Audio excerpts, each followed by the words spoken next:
Oh, you were deafened, bro. You didn't start the stream, did you?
Hello everybody! Yo, what is up everybody? Psyche here, and today we're going to be streaming to you the next matchup of IVL, which I'm so excited to bring to you guys. As always, isn't Miki excited? Look how happy he is. Miki's bright as ever. Look at that. He's like a sunshine.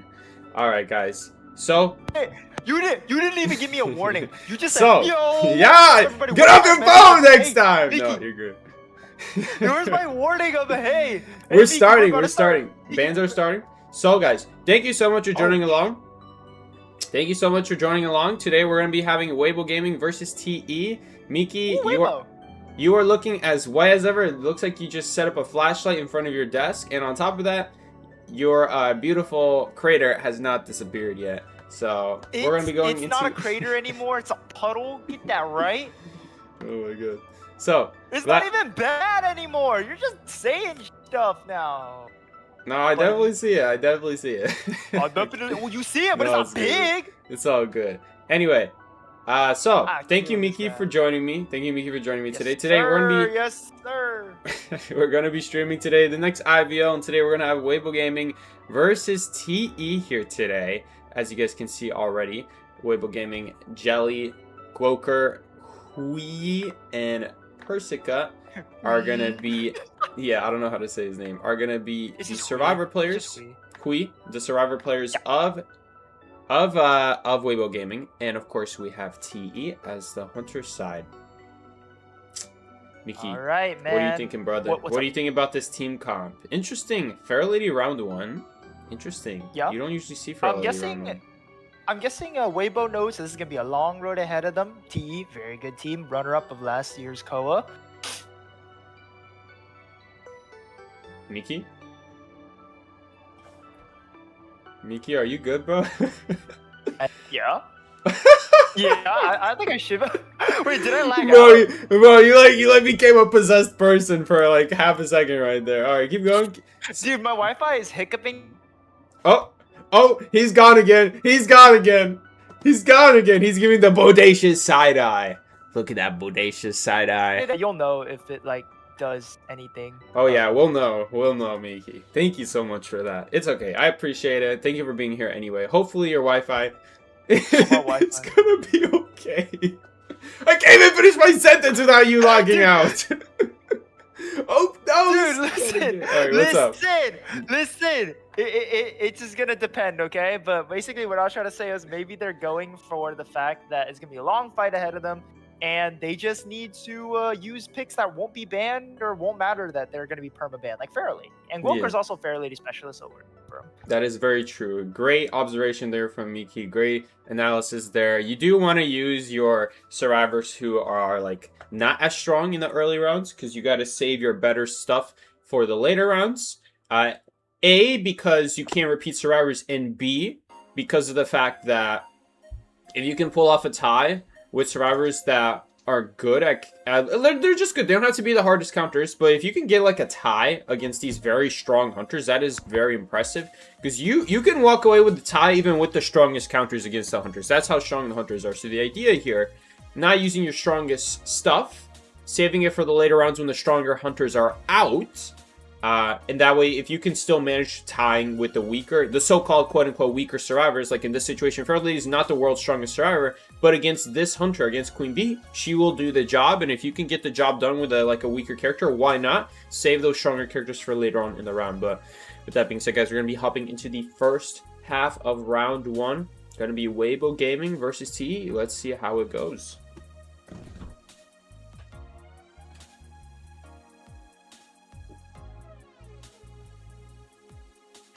All right, guys, starting off with TE versus Weibo, we have Pepe looking towards Jelly, going up around the stairs area. All survivors on the move. 3, 2, 1, go. Always got to be moving. Pepe going around the factory. This time around, Persica looks like just waiting for a rotation to happen. Not necessarily leaving the Cypher, like running miles away, but just waiting by the Cypher until she's safe. Very smart move right here from Persica, and saves Cypher Rush. Gwoker right here is playing by the Godkai area. Gwoker, like I said, is going to be on the Pharaoh Lady. I do believe. No, it's not. It's Antiquarian. My fault. I thought that was his character. Yeah. We're Well, gonna I be. thought that was his character. Yeah. I got you. It is. Yeah, it Go looks ahead. similar, but it is going to be getting chased right here. Fast pallet breaking, going to quickly shred through the god corner area of the map. Also using confined space to quickly deal with that window. Gonna force a stick out from Goker, but he's not safe yet. He still needs to use the stick well. Unfortunately, the second stick right there was a little bit mistimed, too early. Gonna take a chip hit for it. Can he avoid getting basic hit here? He does for now. Can he avoid another chip hit? This is not a good area to go against Queen Bee for sure. Stuck in a short... So tight, yeah. Yeah. Straight lines just all around right here. It's super easy to hit her. Absolutely, I do see that. The blink's gonna come off right here. The chase not gonna be the longest, but not the shortest as well. This is looking like a tie type of kite right here, Psyche. And the only issue is, however, Hui is right here. Hui is the rescuer, and probably gonna need to use a pocket watch early here now, due to the fact that his teammate died on his cipher. You never really want to be forced to use your ability so early, because now it essentially pressures you to rescue earlier than you would have liked to originally. That's not necessarily true against First Officer's case, but we'll get to that later. In the meantime, the rescuer here is going to prepare for rescue on the chair, but good job right here, dodging both swings right here. Just only forcing a basic hit, and that's great. That's all the damage he wants to take. And now Pepe is going to immediately go right on top of the Antiquarian here, try to catch up as soon as possible, get that hit off, and just have her die away from the ciphers is what the survivors are trying to do. So, Miki, the reason it doesn't matter there that the first officer used his pocket watch so early is because if you think about it, chair timer is 30 seconds long, and you can shake your pocket watch 3 times. Each time is 10 seconds. So it doesn't matter how early you use your pocket watch. It just matters whether you use the pocket watch. Because even if you use the pocket watch on the last 40%, the last 2 shakes will go to waste then, right? If you're using it just for the last 10% of the chair, you're not getting any refunds on the extra watches you didn't use. So it doesn't really matter whether you use it early or not. I guess it was ideal that she... Yeah, exactly. Not ideal, but like, yeah. Oh! That's not ideal. Jelly gonna get stuffed from this rescue. Not gonna be ideal for Weibo Gaming right here. The cipher brutal is stuff. Good here, but they are working on that last cipher. And he's not even 10% yet, quite. And with the stuff that forces you to rescue right away, these ciphers will not be getting done nearly at the speed that they want. No, and someone needs to go rescue, so now that's a whole cipher not being worked on anymore. That person's gonna have to be the Fair Lady, who is not the ideal rescuer of choice. They don't have another option, though. It's their best bet. So because of that unfortunate Terror Shock now, they're gonna be significantly behind this match. They would have had a tie turner on that guy. They would have popped the 4th cipher. They would have been well underway to the 5th cipher before the person dies on chair. But now we have Jelly just immediately going on the chair. Goker buying no more time for his team. And now it's going to be a battle, a very uphill battle, I should say, of trying to get this rescue off. And instead, we're going to see a teleport, a swap target entirely. Yeah, I mean, think about it, Psyche. The target is after half now, so if you happen to run into Jelly and you kill him even with full health, which is not too difficult for a full presence Queen Bee, he's going to be dead on chair. So now they've turned this into a game of get the cipher done as soon as possible before the hunter finds Jelly. Because if the hunter finds Jelly, they've solved this game. Absolutely. Unfortunately, right here, we not getting the last hit of his pocket watch, which means the Queen Bee can see exactly where he's going to be. And, I mean, they do get the heal off, but even with that heal, it means that they got no time on the first officer. At least this way, now what you were saying, Miki, is unlikely to happen. He's not going to be able to kill Jelly immediately. But let's be real here. Unless Jelly can last out 50% on a cipher, and that's assuming right as the chase starts, they're already working on it. It's going to be hard to do against a full presence Queen Bee. And on top of that, he needs to go rescue right now. As a dead-on-person chair, he is a high-value target, whether or not he gets his rescue off. However, Psyche, he does have all of his resources available. All jetpacks are available. He did get Terror Shock, so it means that the only benefit of that is that he went down without using any items, and these are the items he may need to bring himself back in. That is true. Yeah, that is a good point right here. This will definitely help him keep himself alive for the end game. Also help him get the rescue off in the first place. Timing the rescue very well here as well. Going in right as the cipher is going to be primed within the next 15%. And let's see if he chooses to be greedy here, or will he use the hover. It's going to be a very important choice here. He is going to be safe here. Use the hover. He's going to put himself on a cooldown now. As long as he doesn't get terror shocked again or stuffed, this is a very annoying situation to be in against Queen, but he does get it successfully. Okay, I like the flywheel here. But there's no going to be the borrowed cipher time. pop because he's not running the borrowed time. But think about it this way, right? It's essentially a bait. I think Jelly's baiting him to chase him because he can use jetpacks to stall out a little longer. Chasing Hui would have been a lot more. Pepe, where you going, bro? Pepe, where you going? Hey, Pepe, he's over there, Pepe. Oh, Pepe. That is valuable time he cannot spend right now. It's just walking around trying to find a survivor who just walked away from him. Wow. A fine tie. Honestly, Psyche, all things considered, you stuffed rescue and you got a tie. That is fine.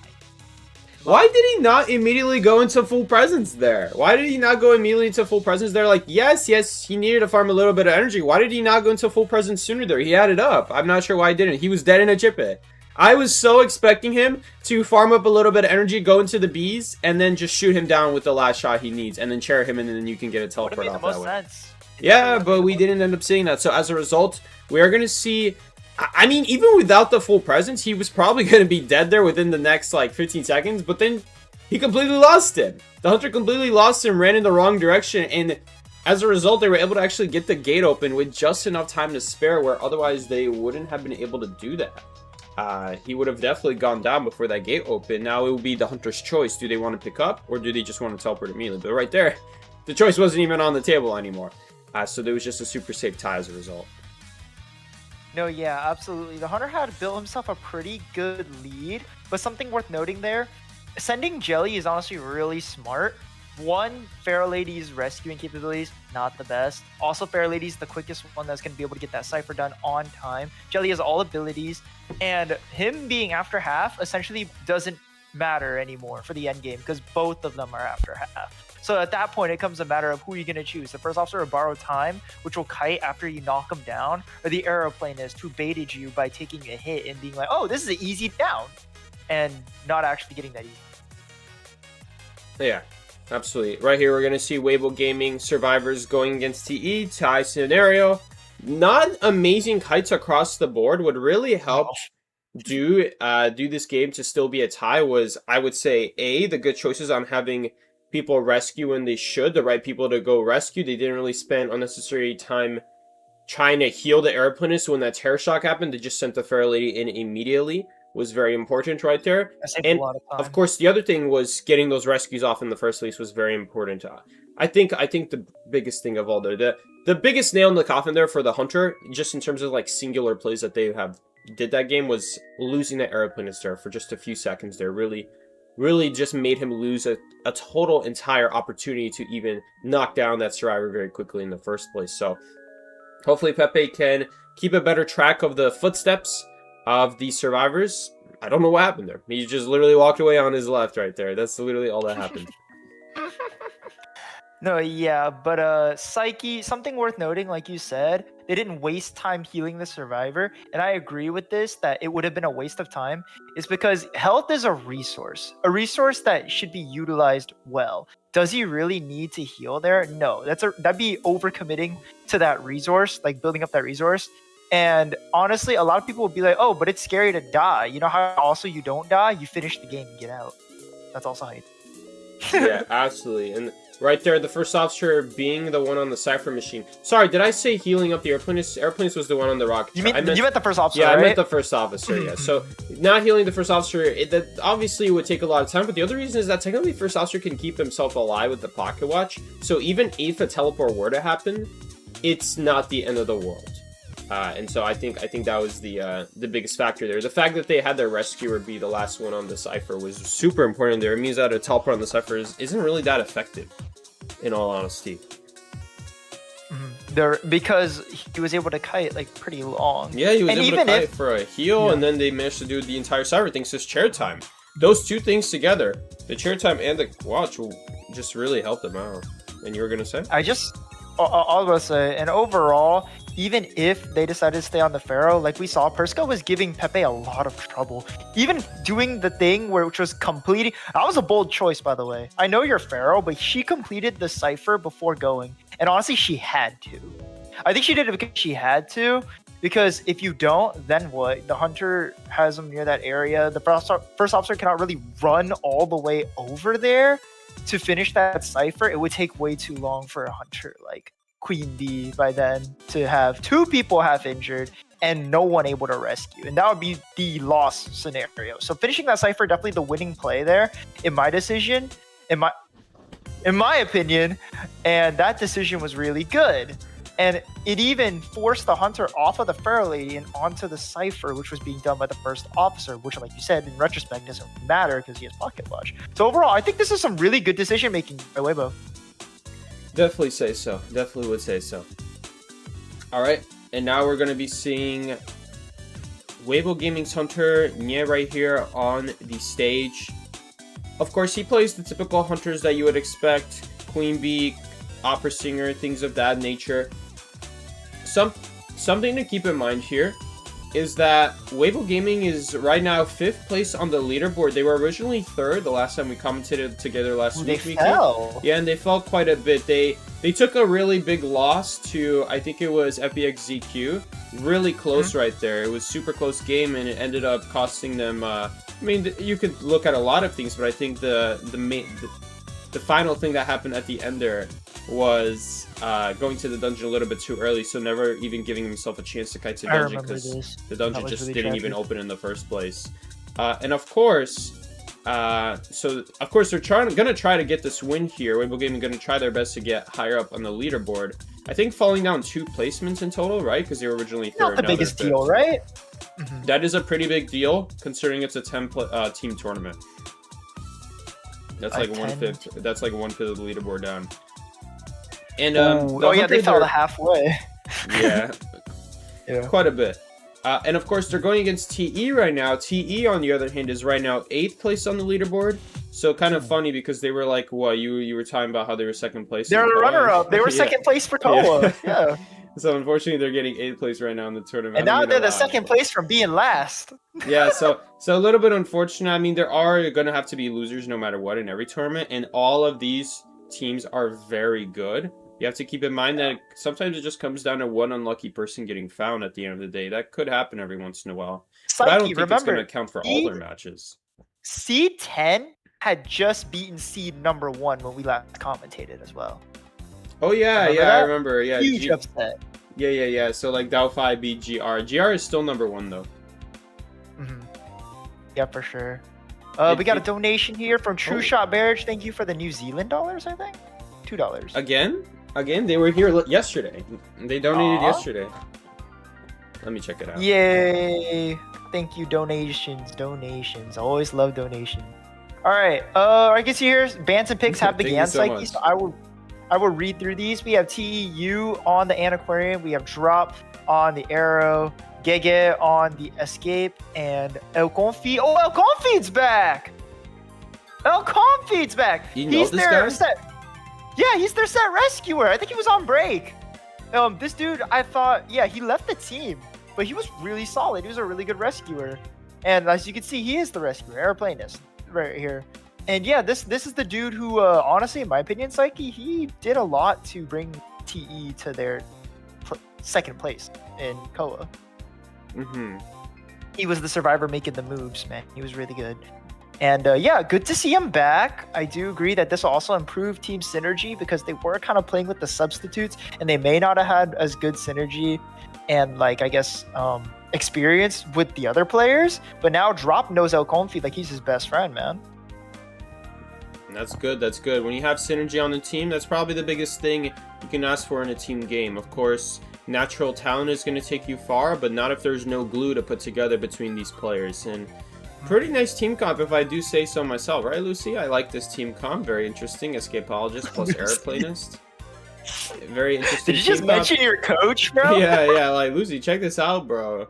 Check this out. What a cool team comp they did here. Arrow plus Escapologist, and also Antiquarian and Pharaoh Lady in here.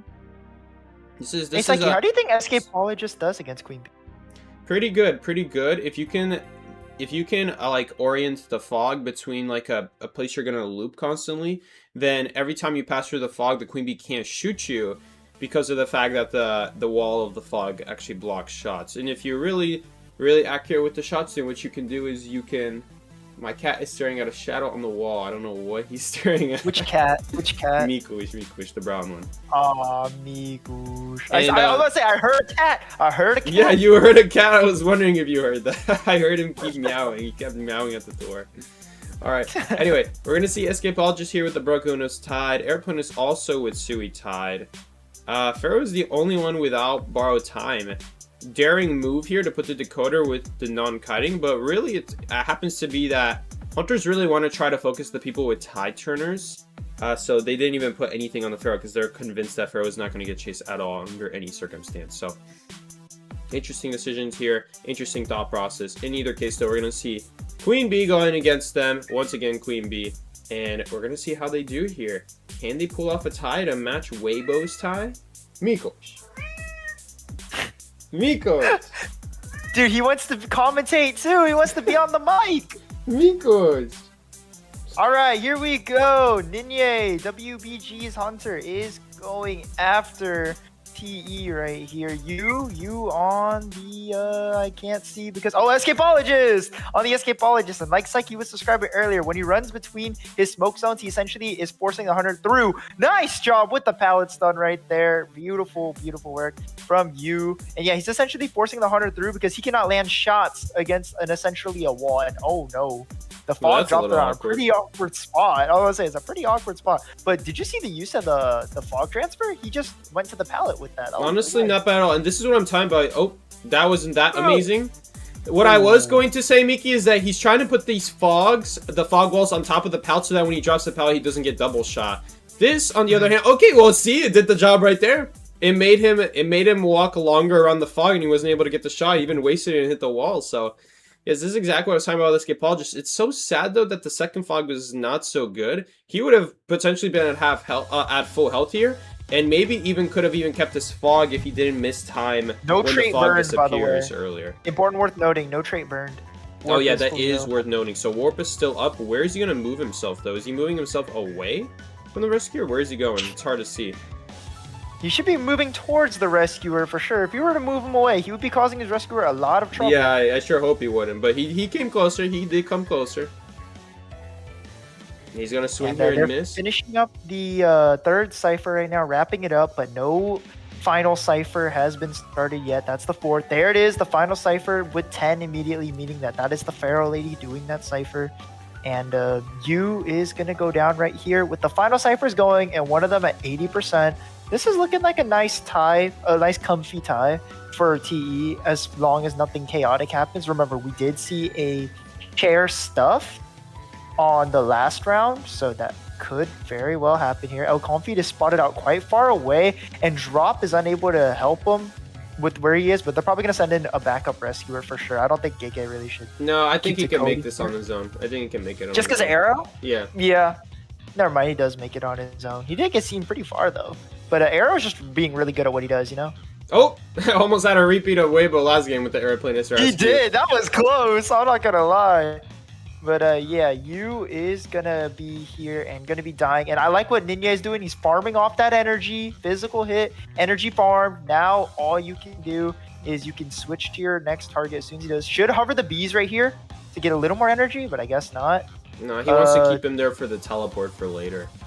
Did he at least move them closer to the middle of the map while he had a chance? I think he did. If he did that while he was going, yes, he did. All right, cool. This positions him very well to go after Gege right here. No borrow time. Remember, the only one with the borrow time is going to be the Pharaoh lady, and she's far from being chased. So they're more likely going to pop this cipher relatively early, Psyche. You can even see the backup cipher being done, but can't pop now. They're doing a backup cipher, and Ninya is going to get the chair on the ante right here.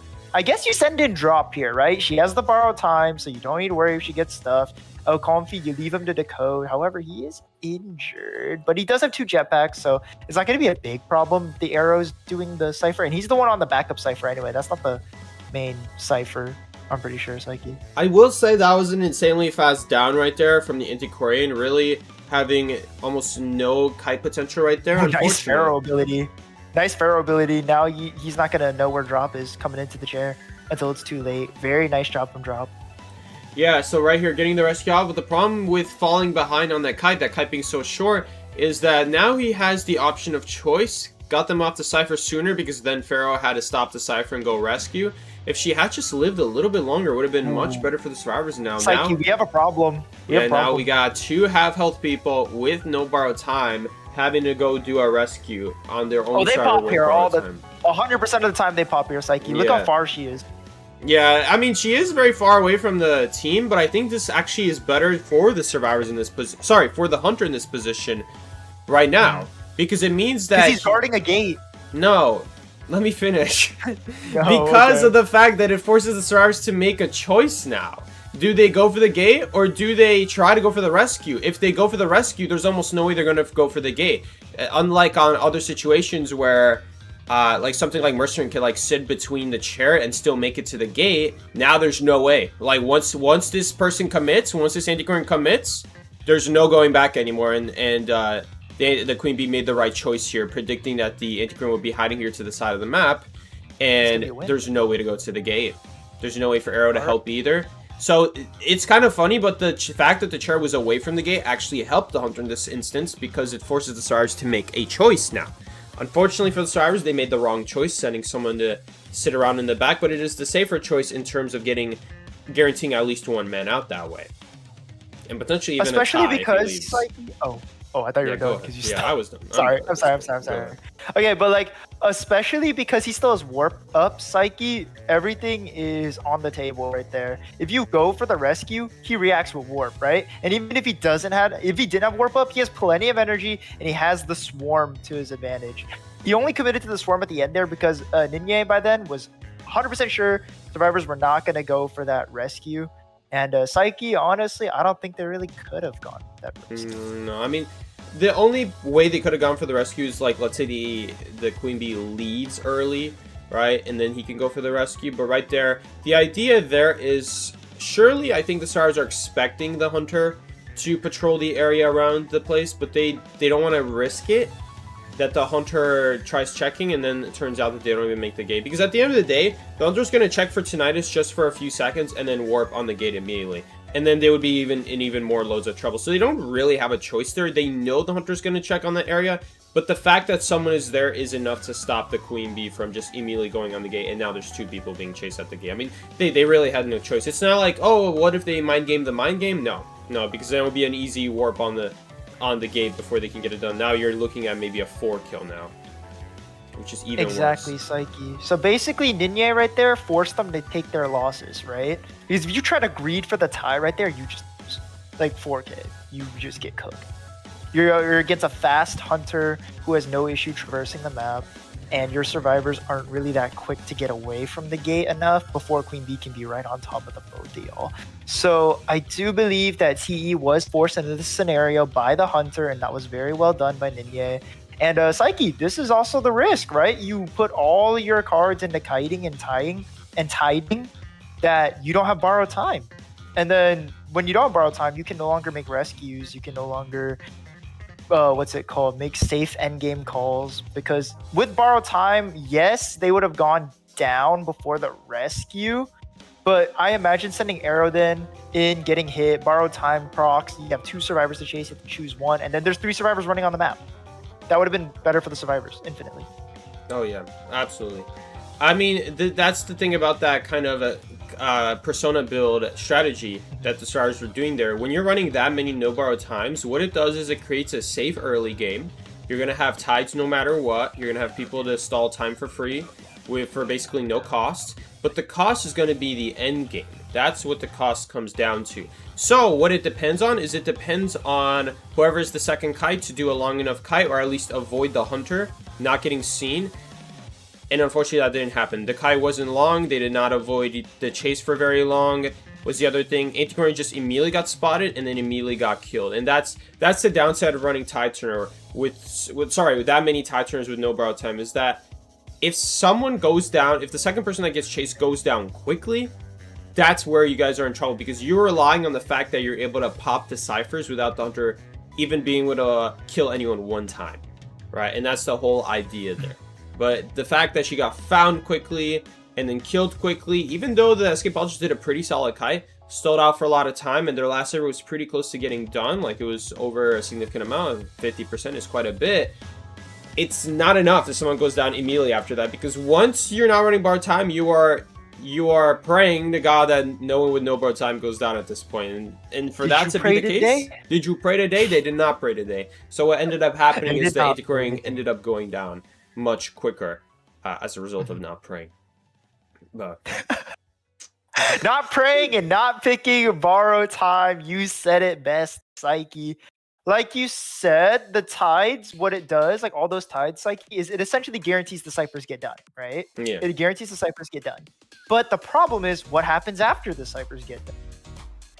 Your game is entirely up to chance based off of who the hunter chases, what position they're in, what share they will choose, like all these things. You basically give your end game. You know how survivors mostly have the control of the game?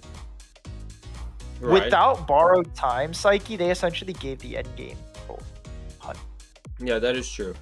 I do think they could have played it better. Don't get me wrong. I think the Aethic Ring could have positioned herself in a better spot.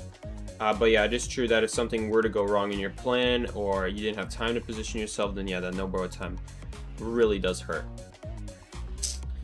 Anyway, we're going to be seeing TE move on to the next match here. That's going to be a round 1 for Weibo Gaming.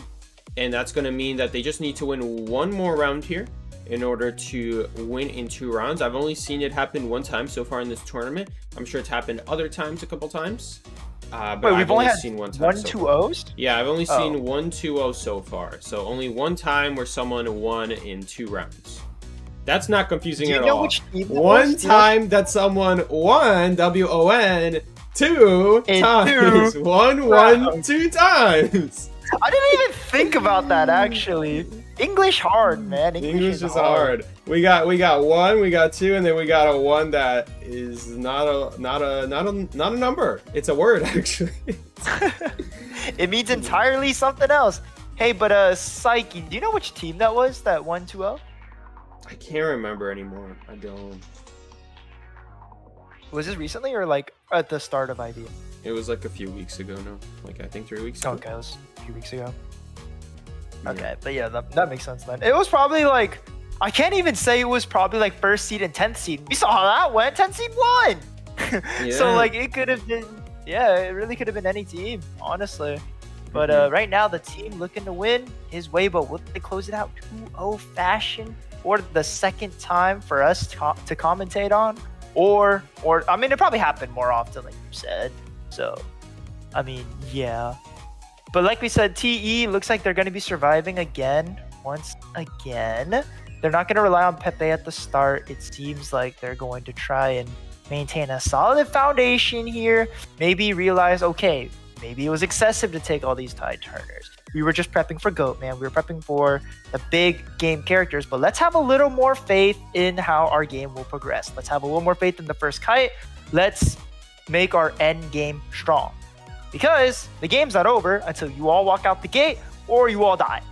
And preferably, you want at least 2 people at the gate in case. Because if you did, you would have tied the round and that would have been a lot better than losing the round and being, I think, 2 points behind, Psyche? 2 points behind? Yeah, that would have been, it would have been definitely quite a bit of points difference. Right now, it's just 2 points difference right now. But otherwise, it would have been 5-point difference if they got 4 killed. Oh yeah, for sure. It would have been a big difference.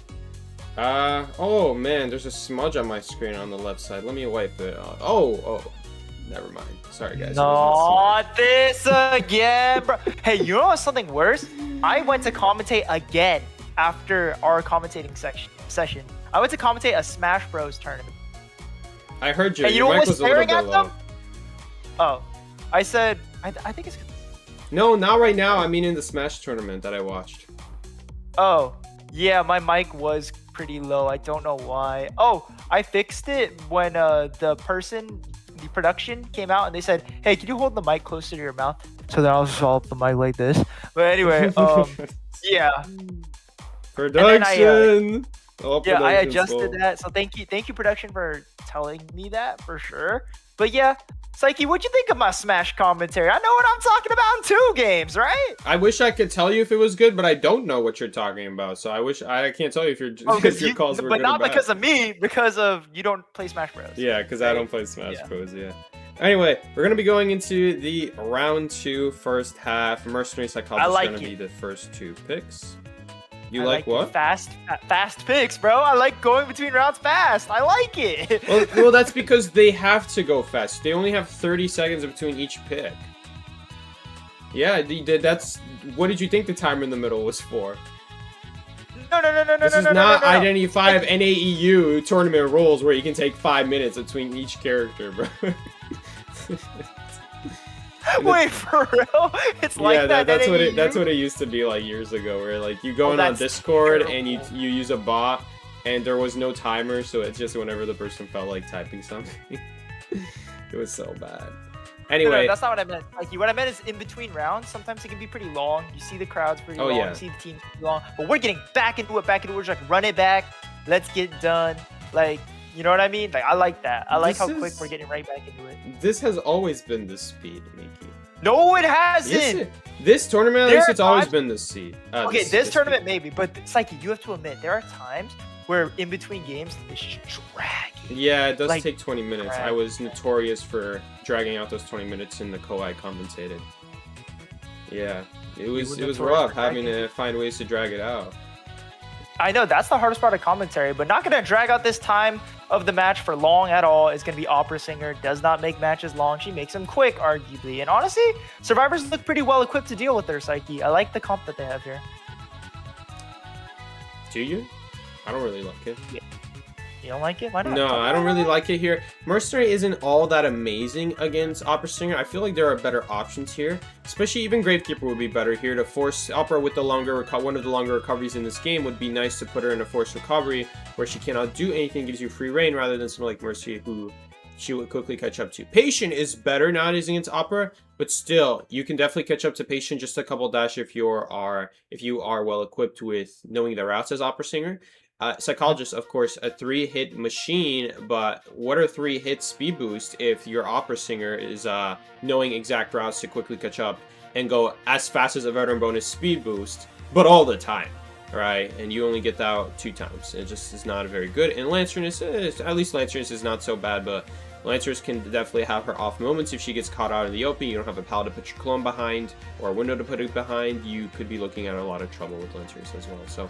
So Psyche, who do you think in this team is best equipped to deal with Opera Singer? I would probably say Lanternist, as long as she just positions herself right. Patient can be good too, depending on the area.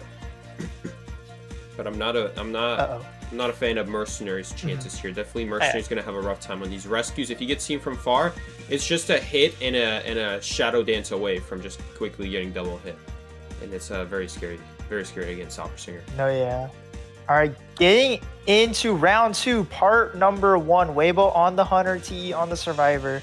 Ninja is going to force the Psychologist over onto the second stop, and it has him in a much more ideal position. It's going to be a hit right here, and Psychologist is going to need to get to a pretty good area if he's going to avoid taking the second hit really quickly. But like you said, those routes are real important, but he is forced to swing and get off his dash, so it does buy Psych enough time to get to these 2 pallets. But for how long? She pops the ability here, and looks like she's gonna go for the coaster again, Psyche. I don't think the coaster's up yet though, Miki. It's gonna be up right about now, actually. Right about now? Okay, there we go. Perfect. Not really. Because you can tell by her stress timer. Her stress lasts 32 seconds, and the timer is 33 seconds on the roller coaster. So her stress needs to be out for her to take the roller coaster safely. And yeah, there's not much to do at this situation. So, well, how much does stress last nowadays? I think 32. It used to be 40 back then, but it's 32 right now. And the cooldown for roller coaster is 33. So you can kind of get an estimate for when the roller coaster is going to be ready by just looking at the stress. Now, you do have to keep in mind, she took the hit like 3 seconds after leaving the roller coaster. So there's actually like 30 seconds on the coaster left by the time she takes the hit, but that basically still means the green has to be out. And the green was not out. So you can already tell the roller coaster was not going to be ready. But yeah, right here, great rescue from the Patient. Good hook. I mean, honestly, I even like Patient better. I'd say that was a pretty big misplay, though, to end your kite like that. Oh, yeah. I mean, it was essentially just 3 hits really quickly. I mean, the first hit was fine. But I will say most psychologists will go behind a first stop and use the pallets first a little bit, Right, and then right. get Opera Singer behind the roller coaster, so it takes more And then time they to get can to the take second it. stop. Mhm. I guess Then the they can take idea here is a little bit different, though. The idea here was that you purposely use the roller coaster first so you can utilize 2 hits to reuse the roller coaster. It almost worked. Honestly, there might be better potential here. That is if you can find a way to kite out those 33 seconds, which is extremely hard.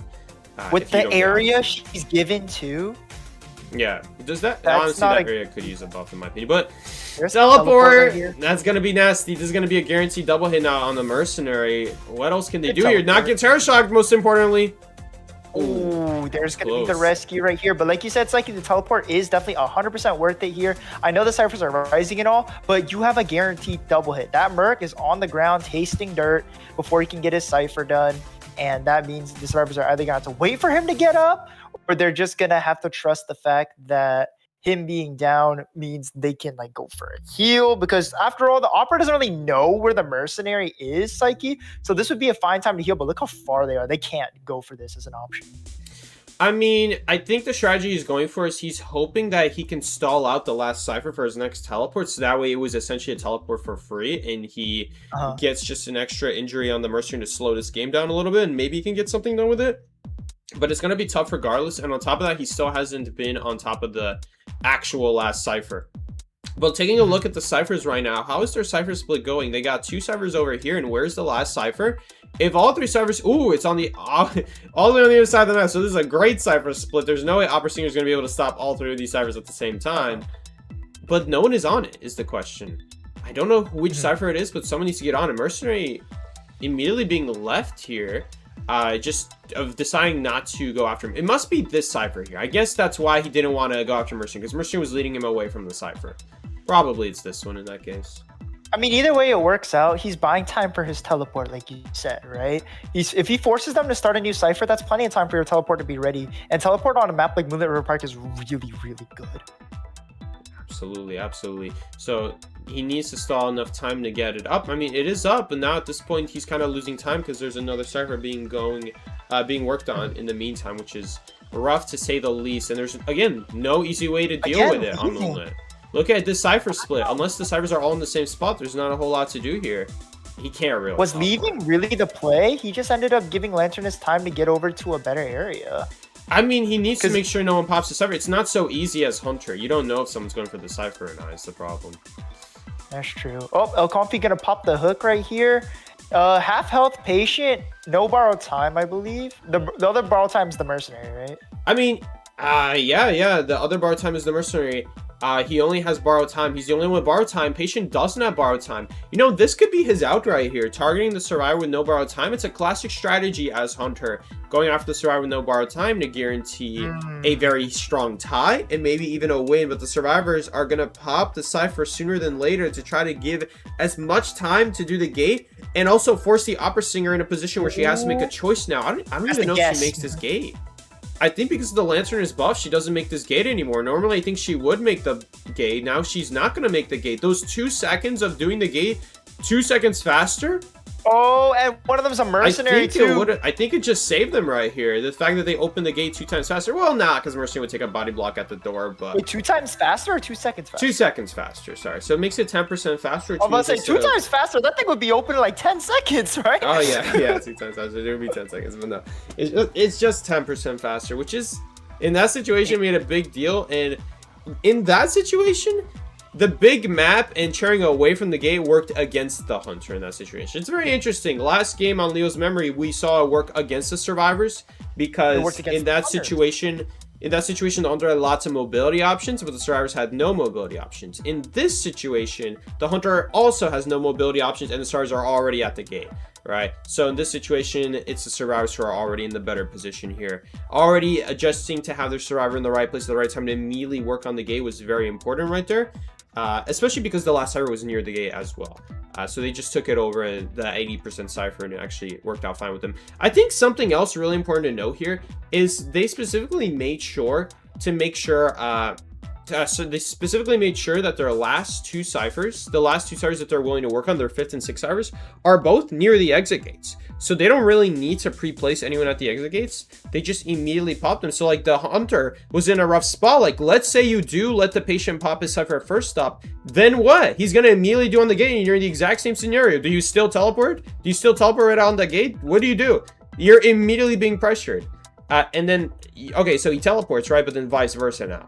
Now it's the people at working carousel who are doing that cipher, and now they just immediately do their gate. It was a really smart situation of ciphers right there, that they made sure their last two are in a spot where no matter what cipher they need to pop, they can immediately just go to the exit gate and it saved them right there. Because a second later and they would be screwed right there. Opportunity would have killed both of them. So huge right there. Absolutely huge.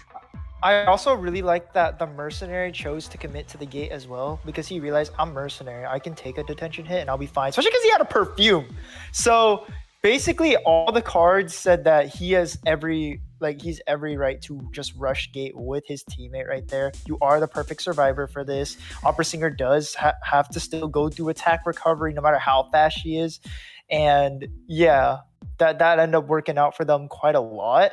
And Psyche, what you mentioned about the ciphers, are we seeing a potential Moonlit strategy meta update right here? That's pretty good. Like saving a cipher to be done by a gate sounds like it's just the ultimate recipe to like quick exit gates. And what does Moonlit make you struggle in? Long time to take open exit gates. You essentially solve one of Moonlit's greatest dilemmas as a survivor. Yeah, the fact that you have to walk so long to the exit gate is negated by the fact if you make sure that the person working on the last cipher is already next to an exit gate, so that you don't need to worry about walking to the gate after like 20 seconds and no one started because it's across the map. It's one of the most difficult things about Moonlit. Could you imagine how much more different the Moonlit dynamic would have been if you had like one cipher near like one exit gate, I should say, near the 2-story, and then the other all the way on the other side next to like Broken Carousel, like maybe near the 10th side? That would be such a different Moonlit experience then.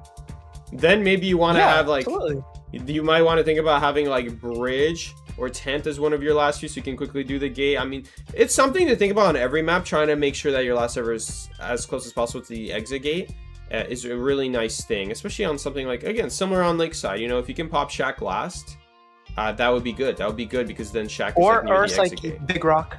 Big Rock is right next to Ship Gate. Exactly. Big Rock is another one where it's okay to leave last. Maybe like Big Boat Cypher, you can quickly do the, maybe not the fastest, but like the idea is having these cipher splits. It's the most important thing. But if you can like get extra value and have those ciphers near the exit gates, it does help out in the long run. It does help out in the long term. It did right there. It did right there. Absolutely did. If they were even just a little bit further away from the gate, Psyche, they would not have made it. Yeah. That was literally a game difference maker. Maybe if their last server had been 10th instead, because I think they had an option at a like, no, they had last server's 4th stop, right? No, they were actually working on Working Carousel right there. So they had Working Carousel and 4th stop. Happens to be that like Moonlit usually has ciphers that are pretty close to the gates, but there is like one cipher there where you don't have any control over it. That's kind of the problem with like trying to set up ciphers near the exit gates, is that it's not always possible. There is, for example, a Moonlit layout where there's double 10th and then one cipher near 3rd stop, and then that's impossible. There's no chance of there ever being a cipher. But when you can, you should do it. Right? Yeah, when you can, it's something to think about. It's something to think about. Depending on the cipher layout, you could be like, wait a second, maybe we should leave the ciphers near the exit gate since we got this exact layout, and that would make our end game much easier. Of course, you need to make sure that cipher's safer to kite on. It's fine to kite on, but I think the most important thing is the cipher split, and then if you can get extra value of it being near an exit gate, that's even better because it's going to force the hunter into a position where you pop the exit gates. The exit gates are ready to be decoded, and then you're going against something like Shadow, and Shadow's like, oh, that's okay. I'm gonna let them take their time to walk to the exit gates before I do anything. And that's something I think about a lot of Hunter, where I'm like, oh, it's gonna take them a while to walk to the exit gates. I don't need to teleport immediately, because if I teleport right now, I would be teleporting on no one. So I'm using my time to chase someone else, and that's actually helping me, right? That's helping me. The fact that I know I don't have to teleport immediately helps me, right? Because I'm still doing something else. But then when I'm up against someone like Shadow, then now Shadow's like, wait a second, I didn't stop the cipher. That's fine. Wait a second, that's not fine. The cipher's right next to the gate. Now I need to stop the gate immediately. It's just forcing responses immediately from the hunter. So you can essentially be like, hey, let's just already set up someone at cornfield already. Because I just popped the Big Rock, and they're going to need a melee pressure Big Rock. Let's just set someone up at cornfield already, because we're going to force Hunter to have no choice. Right? They have no choice. They have to address the gate. And then if we force him to address the gate at the front gate, then I've already set up someone at cornfield to, like, do the cornfield game. That's kind of, like, the idea here of having the strength of having 2 people on the exit gates. It forces an answer from the Hunter much sooner. Or, like that Opera Singer, a choice she doesn't want to make, like the like a teleport on the Cypher. When there's already a Cypher at 80. Like, that's not great. But he had no choice. Like, not only, oh yeah, exactly. Not only that, Psyche, it also makes the Hunter predictable. Like, and they have to be, right? So a predictable Hunter also means that you're not questioning where they are, and the safety of the other gate is guaranteed. You're guaranteed to be able to do that gate without disturbance, because what's the Hunter doing? Stopping the other gate that is being done. That is forced to be checked on because the Cypher popped near the gate. So because of this information, you were fully aware and capable of doing the gate without hesitation. Absolutely. Anyway, going into the next match right here, second half of round 2, we're going to see Weibo Gaming survivors come out and survive now. They're going to ban Goman. I didn't get to see what the last team banned, but I'm guessing they also banned Goman. But yeah, we're going to see the meteorologist here, the Matador. 2 very strong survivors right now in the meta. Matador arguably the strongest survivor right now in the game. Even after his nerf, I would still say, yeah, I would, in my opinion, I would say Matador is the strongest survivor in the game. Honestly, yeah, he can do everything, right? He can kite, he can assist, he can rescue, he can...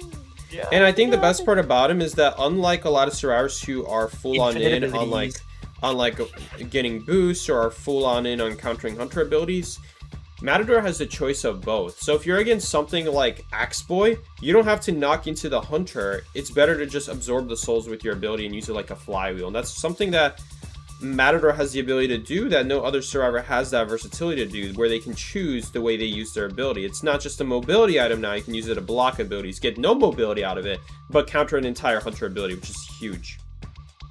Psyche, I really do like how Matador plays out with skill expression in the how you choose to use the cape, right? Because a mid-level player or a low-level player might be like, oh, I can only use this to hit the Hunter and dash away. Like, that's the best value of it. A top player, a high-level player such as you and I would probably think about, hey, maybe that's not the best idea right now. I'm not by a pallet that I can dash to safely. Maybe I just need to absorb the damage and move. Oh, Nikki disconnected. He's frozen. The cape's going to work out. Oh, No, where did I leave off? It's okay. It's okay. We understand. Matador is a very strong survivor. You get to choose. Skill expression. You get to choose the way you use your ability. Exactly. By the way, seeing a toy merchant here is very interesting. We don't get to see a lot of toy merchants. I don't always see Hunters ban toy merchants, but every once in a while I do see them ban it. And it might just be like a team-specific thing. Yeah, especially on Leos. It makes the most sense of something like Leos. But right here, we actually are going to see the toy merchant on a map like Moonlit. There are a lot of good places to use the glider, to be fair. She is the one survivor that makes second stop and third stop actually viable kiting routes now, where otherwise they're not so good. So that is something to think about. I think that is a very strong ability of Toy Merchant that no one really talks about. Yeah, it's going to be Opera Singer. Even Opera Singer's speed has trouble catching up to the glider, though, especially on second stop. Very strong area to be in as Toy Merchant. If you're not on second stop, I mean, second stop is good, but I meant two-story. Two-story is a very strong place for Toy Merchant. Will they put her there, though? It's kind of predictable. They might want to... Nah, well, if they don't put her there, she's just too easy of a chase target, honestly. Okay, so they're going to set up a catapult here. That's going to help her teammates and also help herself while they're at it. But I feel like the Hunter's just going to immediately pressure it, no? Does the catapult go high enough to put you on the platform? No, the idea is not to do that. The idea here is to get you to one of the bridges or to get you to first stop is another option. And then later on, when the buff comes into effect in competitive play, getting you to the bridges would be a lot more valuable than... Oh, yeah, because then there's also something to actually kite with there now. The speed yeah, boost. I feel like they might nerf those because those things have like a 30-second refresh time. Yeah, they better. I mean, it's only half of the size of an elbow pad, so it's not that amazing. But it definitely makes you guaranteed better than nothing. I will say, is it as amazing an elbow pad? No. Is it still amazing? Yes, Yes. because it basically guarantees that you reach the powder window now, pretty much. So that's good enough to be I amazing. mean, it depends on what side you're kiting on, right? If you're on the bridge with no cipher, is the boost closer to 2-story or closer to working? It's closer to 2-story. Okay, so if you're kiting that side, it makes more sense. But if you're kiting from the other side and you have a lot of distance, it boosts you right into 2-story. That's Yeah, pretty good. it still is helpful. It's helpful no matter what. Anyway, we're gonna be going into the second half. Round 2, part 2. Here we go. All right, guys, going straight into the second half of round 2. We're gonna have this hunter TEPP Pepe gonna be going right after the Gravekeeper immediately. And he's gonna set himself up really nicely with these pallets right here, forcing Pepe to address these pallets where otherwise he would just dash around them and leave a shadow at. Now he's forced to break all of them. And I mean, honestly, all things considered, it's a pretty good start to the kite so far. They already got some good decode going, and now he positioned himself in the next good area here. He is going to immediately break this pallet. Is he going to transition here? He is going to transition. Good thinking. I like this transition. Yeah, it's really good here. And, oh, his teammates pre-dropped the pallets here, it looks like. Really good, smart thinking here. So it's going to just extend the life of the shovel so much longer as a result now. Oh, and using the shovel, he's saving the shovel here. Interesting. Saving the shovel, he knows he's going to get it back up before the next blink. He did the cancel tech too that you showed us before on your channel. Yes, he did the shovel cancel. And by the way, that is important to do because wait, oh no, but it wasn't on time. It was up, but he got hit in the middle of it. Okay, that, by the way, it does matter to pop out of the shovel manually rather than like blast out of it, because if you do the blast where the hunter like gets pushed back by the shovel, not only is the animation slightly longer, but you actually lose more shovel durability. So it does matter. Yeah, so it does matter to use it normally. And right here, we're going to see why Toy Merchant is not used that often against Opera Singer in 4K right here. Just immediately back on top of her after breaking the catapult. Very sad indeed. No, yeah, like imagine that was her kite. Her catapult essentially would do nothing for her. That would be really sad. I imagine Pepe here is not going to hit this next shovel. He should know. He should figure out on his own here that he already hit one shovel. So then the second shovel he just popped out of must be his only shovel left. And then he interrupted a shovel. He interrupted the next one. So even though he technically still does have a shovel, it's as if you immediately pop out of the shovel. And that's like the durability that is left right now. It's as if he went in and immediately popped out. That's the same thing. Trying to find anyone here. It doesn't find anyone here at 2-story. The Matador ability. Ooh, that was huge right here. But Gravekeeper doesn't even get to use that shovel anyway, unfortunately. Didn't even get a chance to use it. He's going to use it to get a little further away with the dash, I guess. Yeah, just die away from his teammates, making sure to get as far away as possible. Which is going to matter a lot here because there's no easy chair here to access. I guess 2-story is the best one.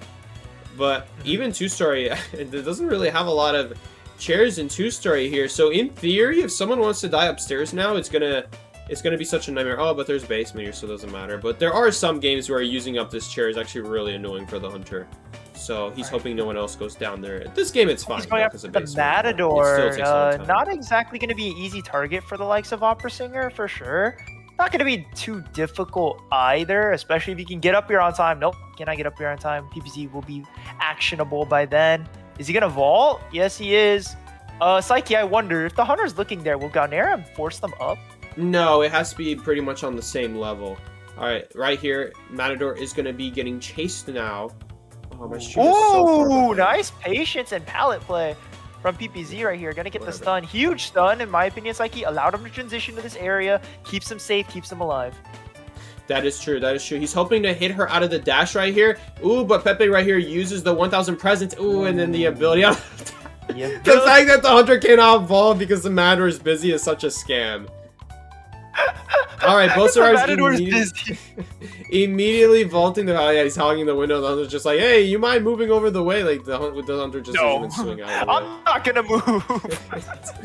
Anyway, right here we're gonna see Toy Merchant use her last catapult now. That's out for the rest of the game. Meteorologist doing a great win right here, checking immediately on the cipher, but no one is here. No one fell for it. No one did it. The Toy Merchant did not fall for it going after the cipher. Right? Nobody home. Yeah, nobody home, and now Matador, again, same exact scenario as last game. Now Matador is doing this cipher.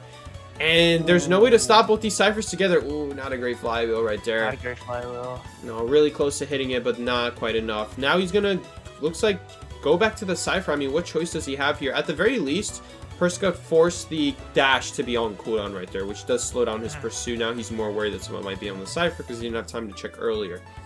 Look at all these drop pallets over here. Going to be very annoying if he doesn't get rid of them sooner rather than later. I guess he's okay leaving them up, though. Jelly does have borrowed time. That's worth noting. A lot of these pallets are destroyed, though, Psyche, so he's probably going to be forced to kite inside of 10. Yes, I mean, 10th has no more pallets either, though. 10th has no pallets. Okay. He's Knowing going that to be forced to kite in the back area. Yeah, Cypher's already primed, so he's just going to take the break on the pallet here. Did he miss a dash? Later. He missed a dash at force stop right there, which allowed the Cyrus to be popped on time. But no, now he's holding onto the dash, not using it. And look at this. This is what happens. Look at this. This is the powder I was just talking about. Didn't take the time to break it sooner, and now getting punished for it.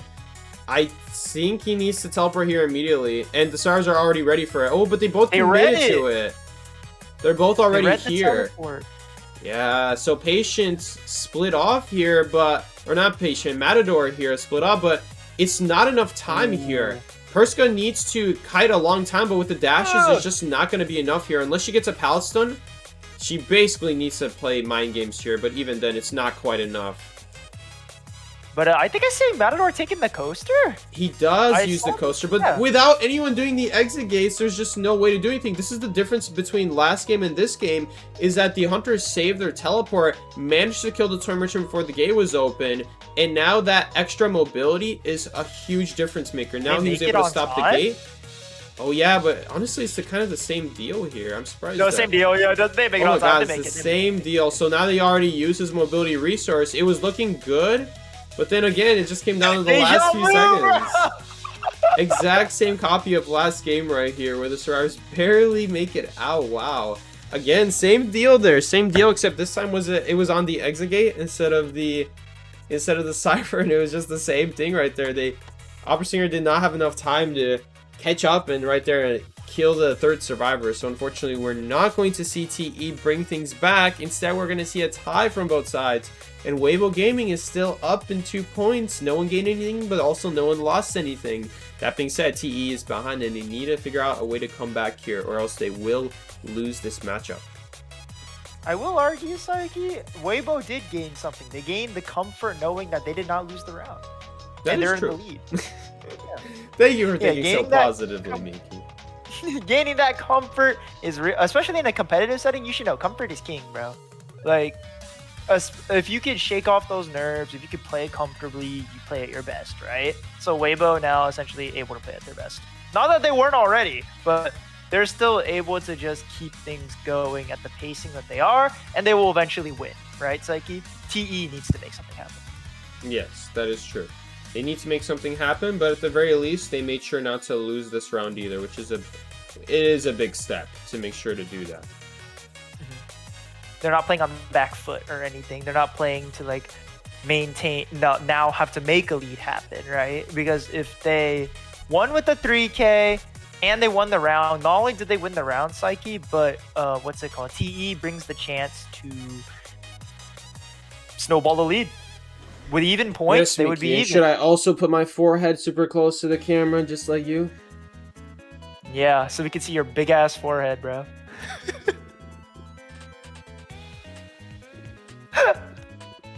You slybrow well. I cannot slybrow, bro. I'm like, what's that guy? I'm like, not John Cena. I'm like the Rock. The Rock. Like, yeah. Or Megamind. Megamind. Yeah, Megamind is another good one. All right, we're gonna see some of the highlights right here. We're going to see the psychologist get hit, use the ability to make it back over here. But like Psyche said, she had an internal clock. There was really no need to like commit to that. That was a misplay in my opinion. But yeah, I think so as well. I'm with you there as well. This was a value teleport. This is worth highlighting. He did get a guaranteed double hit with this. But honestly, it's like he did nothing with that time, right? He didn't put pressure on one individual survivor afterward or anything. But the Cypher split was just so good, which forced them to that position. And then, like you said, Toy Merchant's so sad against Opera. I mean, no matter what here, it's going to be difficult to get a 3-kill with so much space between the cyber machines. Why did they highlight that? Yes, let's highlight our survivor doing a terrible flywheel. It's not up to them. The production chooses. I know, but why would production do her dirty like that? I don't know why production did her dirty. That's a good question. But Psyche, can you imagine? It's one thing to highlight. It's supposed like, to respect the hunter. They're like respecting the hunter. Oh, look at how good of a play this hunter did. That was the idea. You can do that without clowning the survivor. Not gonna lie. The only way I will accept. The only way I would accept that type of highlight is if it's a stuffed rescue, because the hunter did do something, or they got lucky. That is true. That is true. That was a little stuffed bit. Stuffed rescues on chairs are not okay, especially with abilities. Like it's just like a basic hit and then like the missed flywheel. That is funny. That is funny. Okay. So, in the meantime, though, gonna be waiting for round 3 to start. We have seen Queen Bee and Opera used on both rounds here. I don't think we're gonna see a Leo's memory here because of how good Opera Singer is on Leo's memory. Obviously Saki, because they already played Leo's memory round 1, is what you're supposed to say, Nikki. Why did you correct me? I should also correct you because you're they like already played Opera Opera Singer. Singer. Wait a second. Wait, but Saki knows what he's talking about. There's they no already Leo's played memory. Opera Singer too. You said Opera could be good here. Like they heard. No. I said Opera. I meant Opera would be good there. Opera would be good. It could be good, but I was gonna finish my sentence. Oh, but they already used Opera, so that's not even a thing. They may not even pick Leo's memory. They already picked Leo's memory. Yeah. So none of that is gonna be happening anymore. But in the meantime, we could still see a lot of potential hunter options. Like Goatman is still a constant threat for the stars. They do need to be banning him. At that point, it's kind of like your choice. Do you ban something like Shadow, Hula Baloo, Qis? Each hunter has their own specialty of like what they like to use, what they're really good with. Are they good with mobility and control of the map, kind of like Shadow and Qis, or are they more in on that high pressure, multi-damage situations like Hula Baloo can really put out? So, curious what we're gonna see from the hunters here in this kind of position. Psyche, do you think we're gonna see Arms Factory? We've seen it as a round 3 pretty, like 2 times last time we commentated. I mean, maybe we could see Arms Factory, but it's unlikely. Arms Factory is not a super popular pick. I will say though, good Hula Baloo map has been used. The good Opera Singer map has been used. Is there an advantage to really picking Arms Factory right now for the hunter side? Right? Qis, I guess Qis would be good, but I think Church is more what Qis start picking, just because it's you get Church ban Qis. It's a little bit easier to get like Cypher locks on Church, which is what Qis is looking for. All right, looks like the ban's gonna be Hospital. Not like that was gonna happen.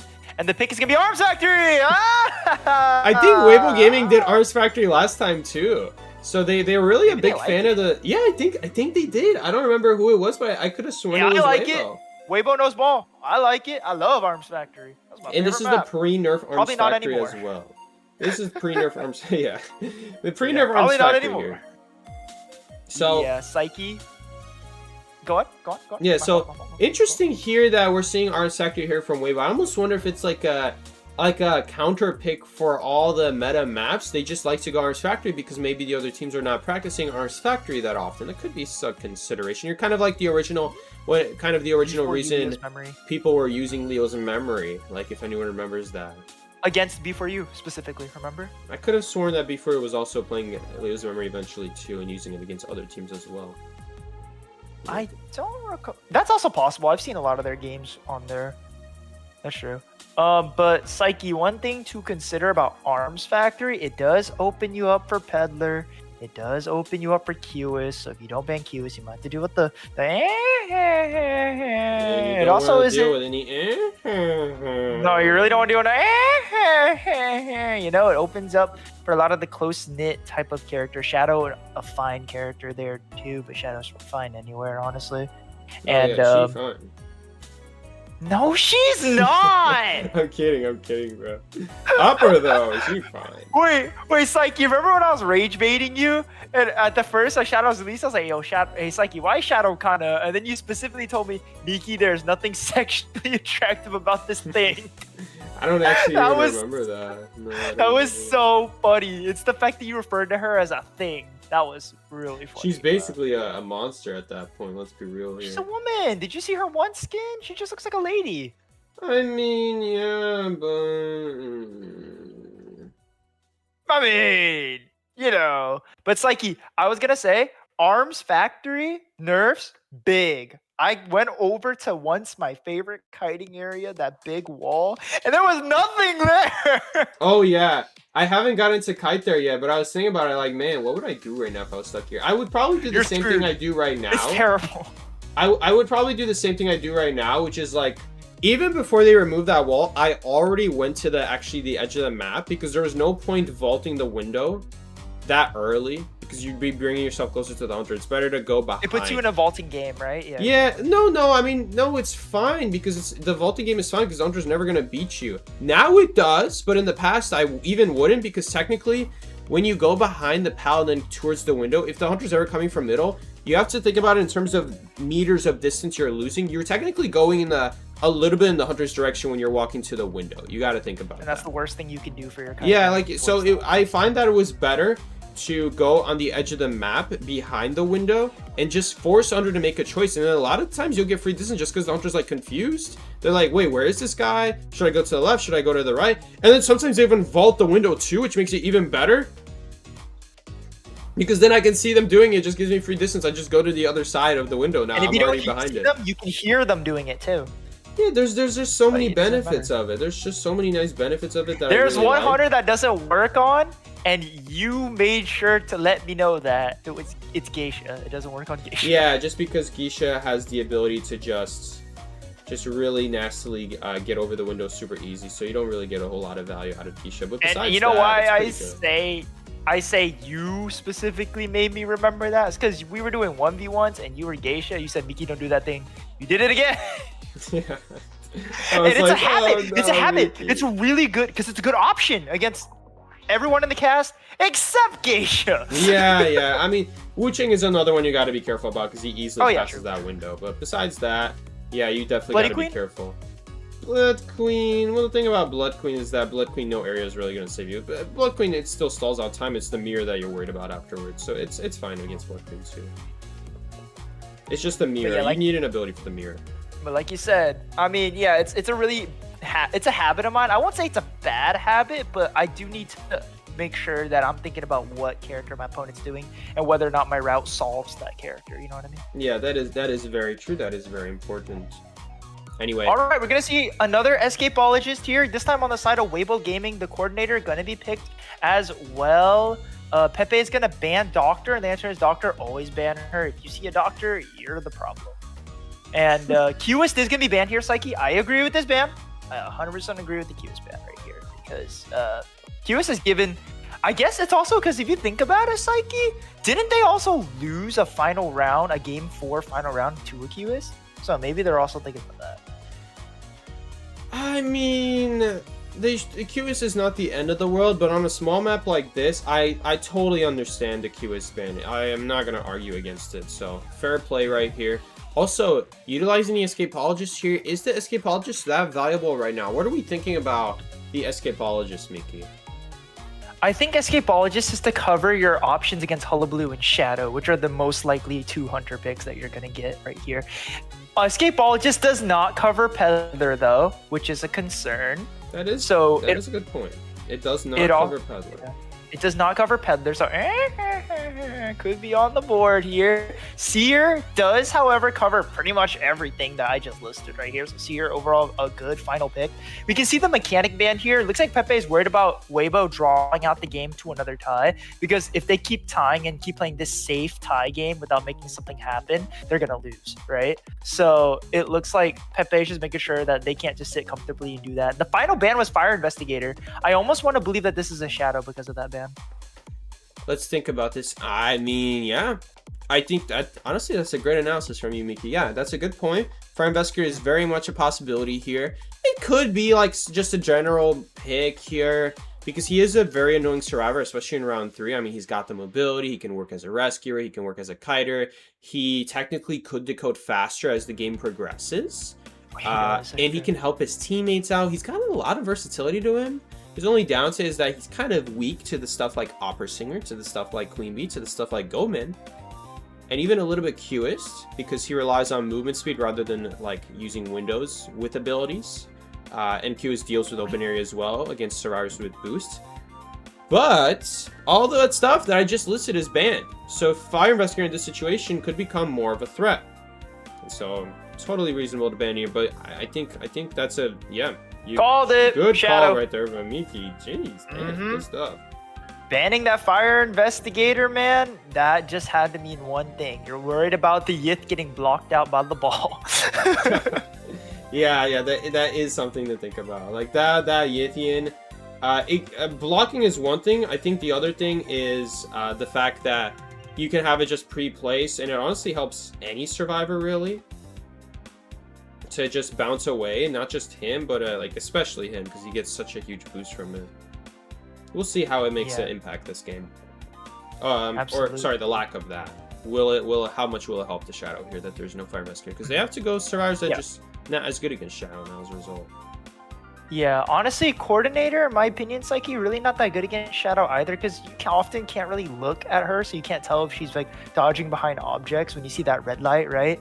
And if you want to target her, you have to look at her, and the Shadow knows this. So the moment that they think that you want to shoot, the Shadow could also just mash their face scare button and give them more fear that way. So Coordinator not that good against Shadow either, in my opinion. Yeah, that is absolutely the case here as well. It is definitely a lot more situational. You don't know exactly what's happening behind you sometimes when you're playing Coordinator against Shadow, so that can definitely pose a greater risk when you're playing this kind of character against Shadow. But we'll see how they fare. Seer won't be able to get other owls, but that one owl Psyche will be very, very valuable. So that's why when people say Seer's like hard countered by Shadow, I don't agree. I think he still gets value out of his owl. So, to me, if something is hard countered, it means your ability gets zero value. And I mean zero value. Let's think about this. Like Knight and Clown. That's my best example. Knight gets zero value against Clown. All right, here we go. Round 3, part 1. Gonna be Weibo on the survivor side here against Pepe's infamous Shadow. Here we go. Arms Factory. Take it away, Psyche. Let's see how they do.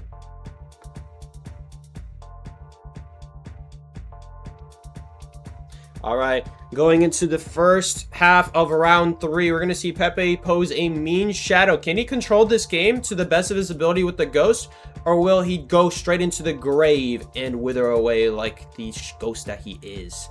Can he survive? That's the question here. He needs to keep his team alive right now and get extra points, otherwise they will die. And in the meantime, we're going to see just an immediate teleport, getting rid of a super keep out here at Factory as well, stopping some deco by putting a ghost on another person. But Perska already getting so much distance here, and most importantly, 59 eyeball. So one scare is not enough to kill her right now. She's going to need to get scared again one more time after this, but now in a position where she has to kind of look at the hunter. Very difficult here to tell what the right that was move good. is. He got it. He got the look that he was going for. Nice play by Pepe. But wait, Persica gonna get stuck on the tank on purpose. That was some really nice positioning. Yeah, but right there, gonna give her barely enough time now to pull off the owl, and that's the most important thing. Are we gonna see the blink here? Okay, yes, we are going to see the blink here. No 60. Remember, Psyche, no 60. Yes, and no 60, so one scare is not enough. But one the leech and one scare will be enough, though. And I think we're going to see it right now. Is able to get leech right now. Yes, for sure.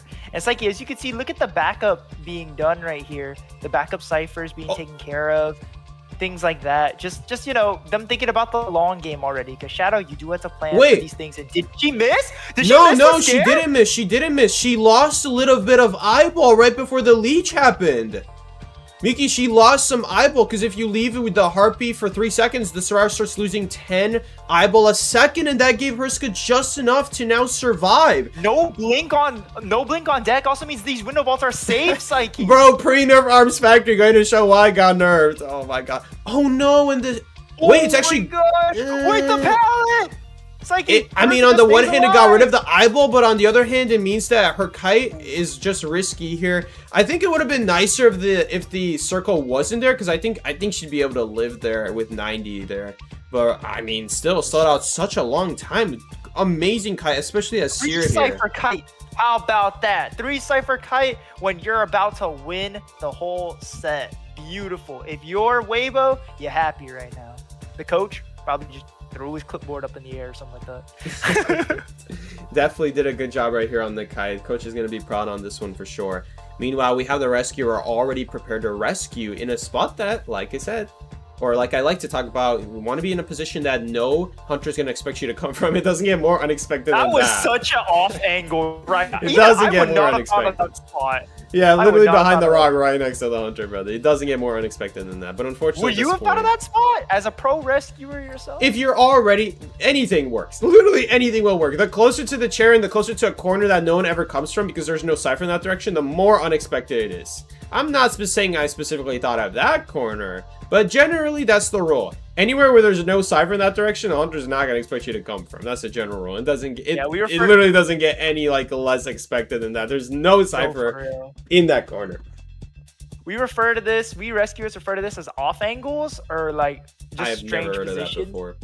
Really? No, I'm literally #1 NAU rescuer right here. Never heard of that. And you've never heard and I did not say that in my rescue guide either. I did not call it an off angle. Okay, but it makes sense, doesn't it? Yeah, fair enough. Anyway, we're gonna see right here. Look at this. Pressuring the cipher, watching the chair to make sure anyone is rescuing, but at the same time, sitting on the cipher means that no one can decode either. Right? So she has eyes on both locations now. Smart thinking from Pepe right a little here. more time. Yep, buying a little more time, especially because your beginning wasn't so great. PPZ right here, gonna be on the harasser roll, gonna help out. Boom! There goes the shot right there, but the ghost is free to move, so Persica can very well just get captured right here by the ghost. Full presence coming in. Yep, full presence is gonna be the one to do it, but is the cipher gonna wait a pop minute. on time? Is the cipher gonna pop No, on it's time? not gonna pop. No, it's not. What a shame right here. Such a good kite from Persica, barely not enough, and all thanks to Pepe knowing how to pressure the ciphers well, even when there's 4 people alive, sitting on top of that cipher, denying the decode is what saved him right here. Now he could still get a tie. This is still a tie scenario. Escapologist still has the fog available too. So it's not going to be an easy one-shot blink on him. He's the safest one to do the gate for sure. Escapologist. Oh yeah, for sure. But they're going to need to bait it. It's going to be a mind game now, a battle on top of this tombstone. Oh! Did they bait it? Full presence used up. No one even walked into it. He just prematurely went into it. Oh, he just. Oh, yeah. No one gained any eyeball there. Okay, interesting fog right here. Very interesting fog. All right, I mean, I'm not really sure what this fog did. You get rid of the fog. I mean, he did the fog. The fog didn't really. The fog didn't really. Wait, but it's a gate escape. It's a kite to the gate escape. And are we gonna see a dungeon escape now? Oh no! But Jelly can just run in a straight line and make it now. The ability. Oh no! He overshadowed it all. Woo! Man. That ability almost caused him right there. Did he have full presence? Does Andre have full presence available there or no? I didn't get to see. I want to see if Andre had full presence there. Wait. No, full presence was on cooldown. She would have been fine. She wouldn't like immediately go down. Look at that instant replay. Can we get a VAR on that? And look at that, getting the VAR. You don't know what a VAR is? That's the thing they use in soccer to watch replays. Oh, I didn't know that. But Psyche! No need to replay that. We saw Weibo kicked butt. That was amazing. That was amazing. And now he has to match that with their survivors. They have the 3-man ninja just to stay alive. Not even to win, just to stay alive. And staying alive would actually not be staying alive because of the fact that they're already down 2 points from losing the 4 in the past. Oh. So they need to get a 4-man here or they lose. 4-man? 4-man from TE's Survivors, by the way. Not from Hunter. Survivors out to 4-man here. Otherwise, they will lose here on the spot. Because a regular 3 escape here is just going to tie up the scenario, and this does not account for the fact that Weibo already had an extra escape over them in an earlier round. I think it was round 1. So that's going to cause them the tie versus the loss. Yeah, exactly. So Weibo got a tie, TE lost. So that's a 1 escape difference. Right now, if TE gets a 3 escape, right now, that's just going to tie up for round 3. So Weibo has a very strong round 3 secured right here. Of course, there is no guarantees that Weibo wins this right now, but a 4-man escape on the survivor side is as a survivor, the hunter would have to be asleep, dude. Yeah, the hunter would literally have to be asleep on the wheel. That's how hard it is. You can pull it off, but it's far from easy. It is very difficult. It's really hard. Yeah. Psyche, have you seen it happen before? They needed a 4-man to win and they did it with survivors. I was super close to doing it with my own team. We were super close. Unfortunately, we PR didn't make or it. Yeah, which other PR, or no, I think it was okay. Fusion.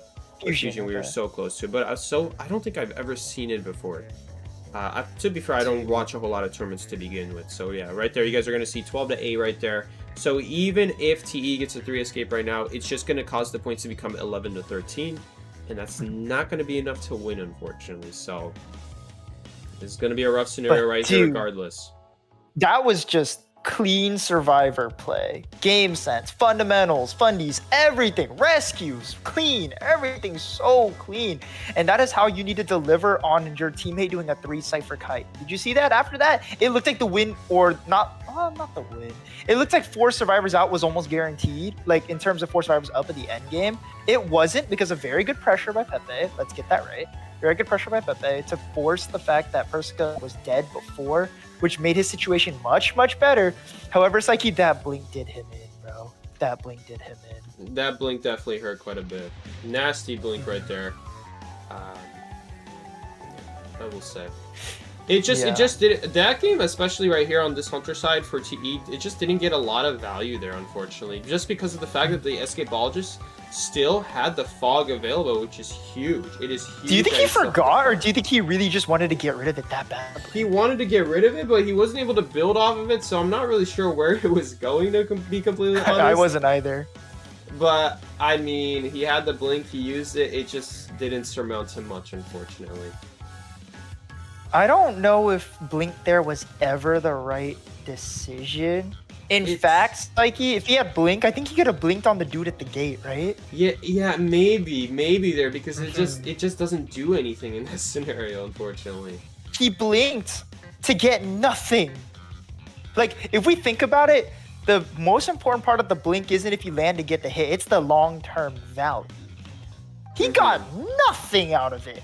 No long-term value. You hit the Escapologist, and he vaulted after your blink. Like, he vaulted immediately. Fast vaulted, by the way. Because, like, if you get hit by the fog, you always get a fast vault.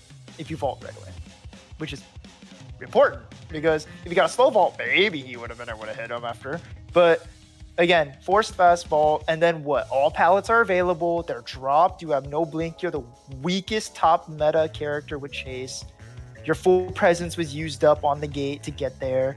Like, you had no outs. The teammate broke the Ostracon before doing the gate. Very important detail right there. So not only was it hard to see if anyone was doing that gate, you could hear it obviously, but maybe it's hard in a high octane scenario, loud stadium and all that. But yeah, it becomes a guessing game whether or not they decided to pressure that gate or respect it and leave. And honestly, after seeing the blink, doing the gate, 100% fine. Because Shadow becomes a coughing baby, right? Psyche, without her blink, she's a coughing baby. Yeah, it's difficult. It's definitely difficult. Man, especially endgame 2, the fact that you could just run away from the Hunter makes such a big deal there, because you just do not get the 100 eyeball without it. You just don't get the 100 eyeball if that's the case. Sorry, not without it. Without the speed boost, normally you're relying on that 100. What I mean is, but if you don't have that 100 eyeball, you just go down. It's because of that speed boost in the endgame scenario with the exit gate. Sorry, bro, my brain is all shoveled up. It's all good. That was literally the worst concert I've ever done in my life. Okay, but that was a really good match, dude. Like, it was. That's the Survivor gameplay I love to see right there. That was very clean. And we didn't think he would win either. It was just the blink, man. Like, the call to get rid of his ability. Yeah, but you didn't follow up. You didn't take care of him. If you took care of him right after die, it's fine for your team. But you didn't. Kite to gate. Kite to gate, man. Kite to gate. All right, Ninja, only needing one survivor out here. Immediate bans on the things that could make that so. Mechanic, banned. Coordinator, banned. Nothing here to keep them from victory. So Ninja making the right bans here. And Q is going to be banned forward. Okay, looks like they're going to make things happen, Psyche. I'm expecting to see very strong characters at kiting. Good characters at assisting. Probably 0 borrow time. Or all borrow time. there's two types of teams, right? When they want a 4-man, they either go all no borrow time or all borrow time. Yeah, it's only And in it's this case- either one or the other. We don't usually see like both. You never see a mixture. You never see a mixture in a 4-man situation. Gege gonna go Priestess. Not the strongest character here, but Priestess still has that long portal as a very efficient tool for sure. And yeah, we're gonna see the final survivor here, Matador. Okay, honestly, Psyche, good survivor picks if you're trying to make a 4-man happen. Interesting. These are all very. Yeah, Matador is just by himself very strong, but I must say here, Miki, What's up? this is What's probably Priestess's worst map. Probably one of the worst maps It is. for Priestesses. It There's is. not a whole lot It of is. opportunities for portals. There are a couple interesting ones, like you got the crate in the middle. You got the you got like the shack for the long portal, and you got factory, but that's really it. Everything else kind of depends on a pallet being dropped already. Maybe at the front gate, if you drop that middle good pallet, you can get a long portal like that. I mean, it's situational for sure. Difficult to make work at all in the first place. It's going to be a nightmare. It's going to be a nightmare to try to get this 4-man here. The only benefit is it's a small map, so in terms of teamwork, they're able to reach each other in a quicker span of time than on other maps. So that's the one benefit they do have here. In the meantime, though, we're going to see Nye picking his last hunter here. This is going to be his last hunter of the match because there's not going to be a round 4. This is everything they do here. It's going to be now or never. There's nothing else to do now. Do or die, Psyche. Honestly, Psyche, what do you think of that third cheerleader ban? I think that was a great ban. Yeah, cheerleader is one of the survivors that can get immense amounts of value with the boost, with the speed up. Not only from herself, but for giving her that to her teammates, and the revive potential here. Nye's gonna go for a just a potential 1 kill here. I don't think Shadow is the pick here. I think it can totally be the pick, but it is a little bit risky. Look, it is risky. When you have to, exactly, it's risky. It's risky, right? Shadow can get owned. Out of the characters you could have picked, Shadow can get owned. I was more so thinking someone with really consistent chase, really strong camp, someone that forces you there. Psyche, I was thinking Bonbon. I mean, usually Shadow's gonna be fine too. I got no complaints with Shadow. I feel like if he played Dreamwitch would probably be. Oh no, but they got forward here, so it's a little bit awkward. No. Forward solves Dreamwitch. But if your goal is just to get 1 kill, it's hard to come up with anything better than like 2 hunters, multiple traces spam. The Shadow is hard to harass against here. I think is the idea here. He's worried about the harassing. So if you just stomp the problem at the root here with Shadow, you're just dealing with 1 survivor if you really think about it. So I think that's the idea. And I guess Prospector means that you can't go Ann either. Prospector solves Ann. So that would not be a good character to go. Matador solves Ann, arguably. Psyche, do you agree there?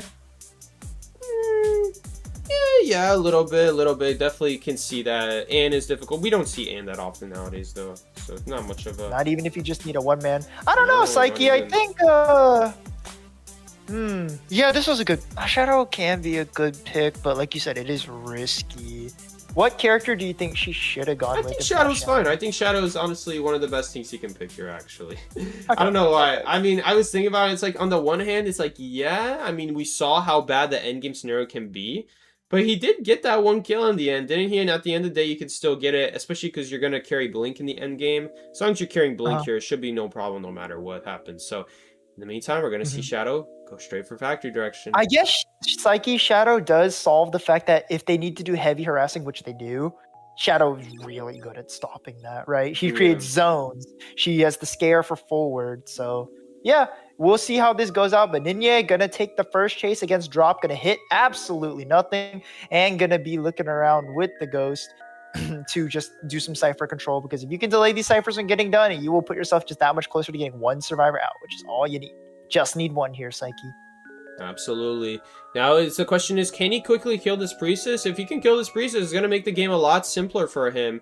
Only needs to get 1 more scare on her, but he is scared of this portal. Both Hunter and Star are scared. Ooh, makes the wrong call. Good patience. Oh, and on top of that, losing the hunt pursuit here. Stacks. Yeah, and I mean, running Desperate Fight almost made a difference there, but it not free quite. Hit. No fear. Here comes the forward, though. Wait, what? Forward didn't go for it? Okay. I mean, the problem... I think the idea here is, why is my stream freezing so much? I think the problem here is, I don't know what actually happened there, because I can't tell you because the stream kept freezing. But anyway, Priestess is going to go for a... Not a great portal there, in all honesty, here, but neither was the... Nice stun. There you go. This is what you need to stay alive in the game. Get her far away from the Priestess. The fear is able, but look, she's dropping fear rapidly, Psyche. Ooh, the teleport. But the fear not being enough. Matador coming in for the help. El Confi on the Matador. He gets canceled out and gets hit as well. I don't know about switching to Matador, though. I don't know about switching to Matador, though.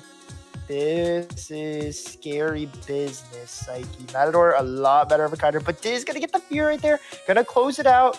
But remember, Psyche, if Matador gets assisted enough to where he can get away, when you find him again, he's a fresh Matador.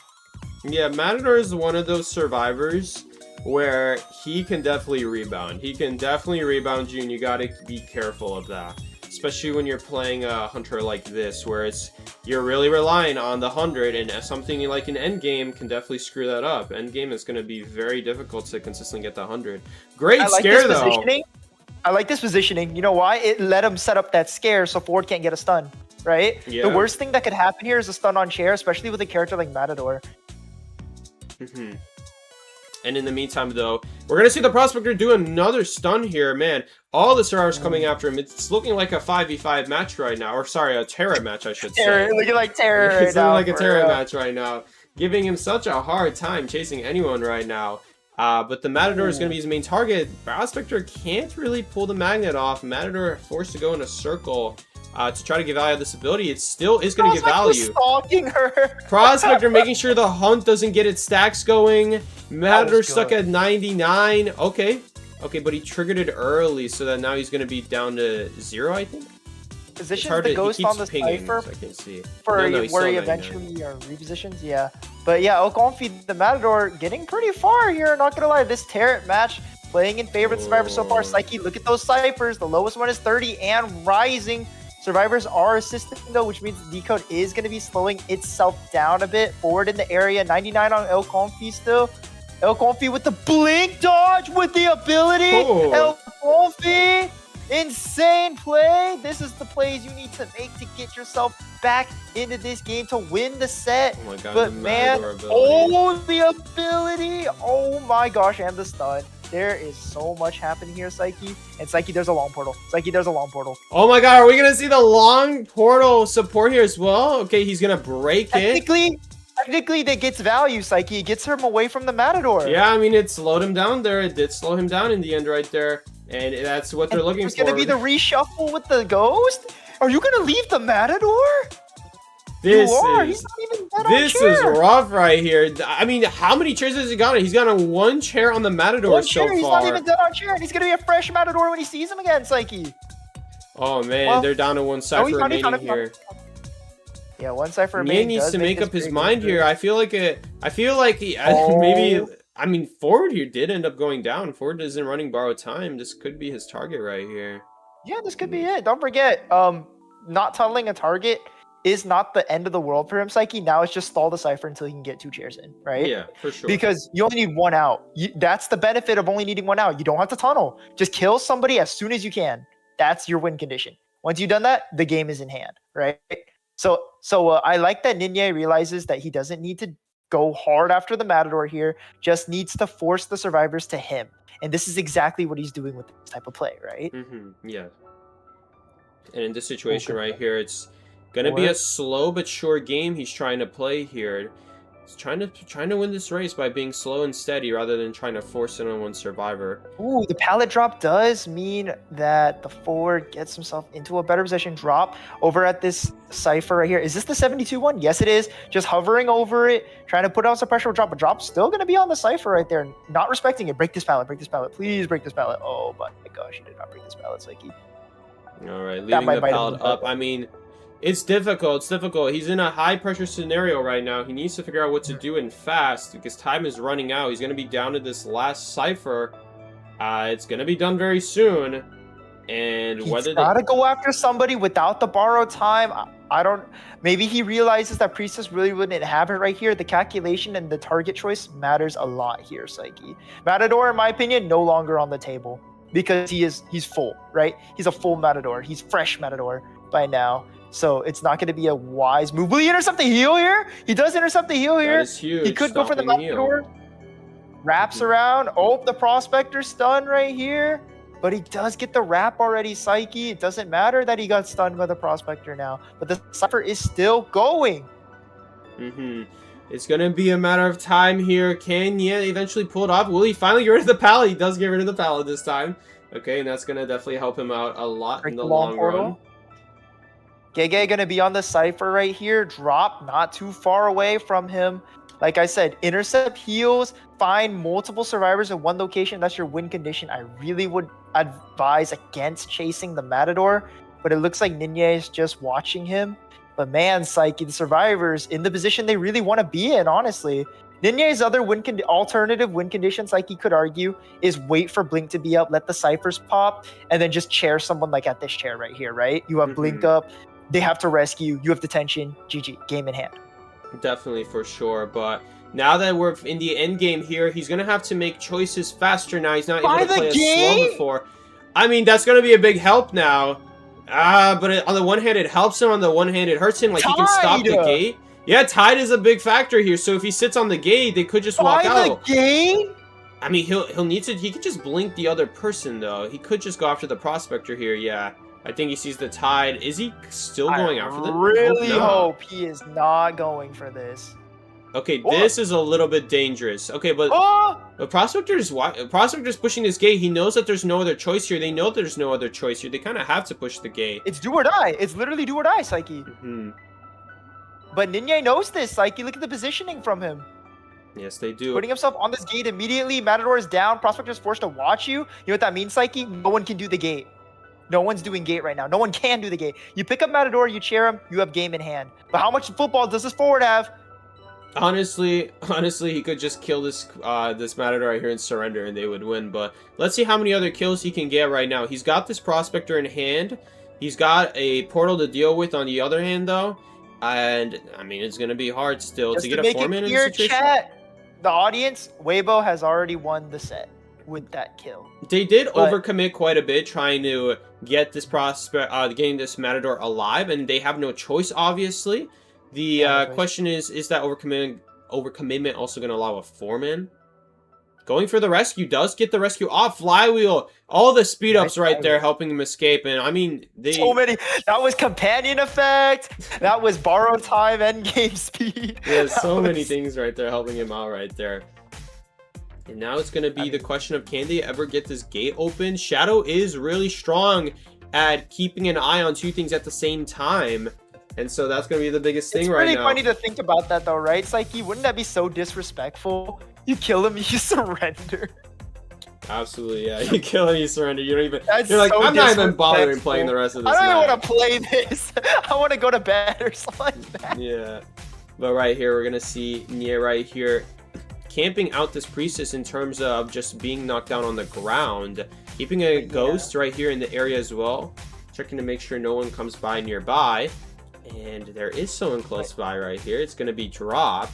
Going right after the priestess again, needing to pick him up again with the ghost. But the portal is going to force him to make a choice now. Either camp the gate or go after the priestess. He can't choose both. Nice little scare right there.